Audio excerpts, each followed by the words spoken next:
হজরতের শান অনুযায়ী যদি আরো দ্রুত আমরা জানাজা পরে দাফন কাফন সম্পন্ন করতে পারতাম তাহলে সেটা আরো ভালো হবে।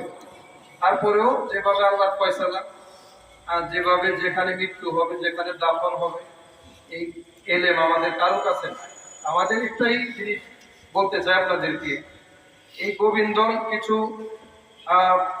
রত্ন জন্ম দিয়েছিল নাকি? এই গোবিন্দলের আমরা এখন দেখতেছি আমাদের দৃষ্টিতে আমাদের সর্বশেষ যে রত্ন, আরো দুই একজন রত্ন জীবিত আছে।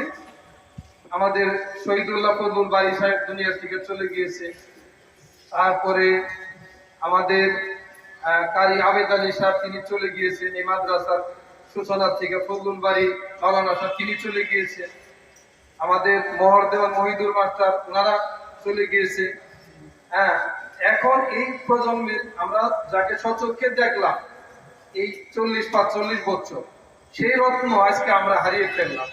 আজকে যেমন আসছে যে মাউতুল আলেম মাউতুল আলম, একজন আলেমের মৃত্যু জগতের মৃত্যু।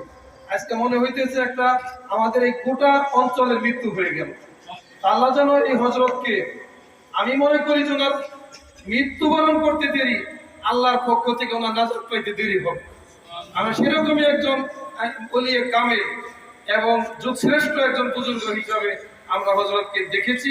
তাই মনে করি আল্লাহ তাকে সেইভাবে, মানুষের যে সুধারণা, আমাদের সকলের যে সুধারণা, সেইভাবে যেন আল্লাহ তাকে সকল ঘাটিগুলি, কবরের ঘাটি থেকে শুরু করে একেবারে মিজানের ঘাটি, ফুলসিরাতের ঘাটি, শাফাতে কুবরার ঘাটি, হাউজে কাউসারের ঘাটি, সমস্ত ঘাটিগুলি যেন আল্লাহ তাআলা একেবারে গার্ড অফ অনার দিয়ে ফেরেশতাদের প্রটোকলের মাধ্যমে আল্লাহ যেন তাকে জান্নাতুল ফেরদাউসের উচ্চ মাকাম দান করেন।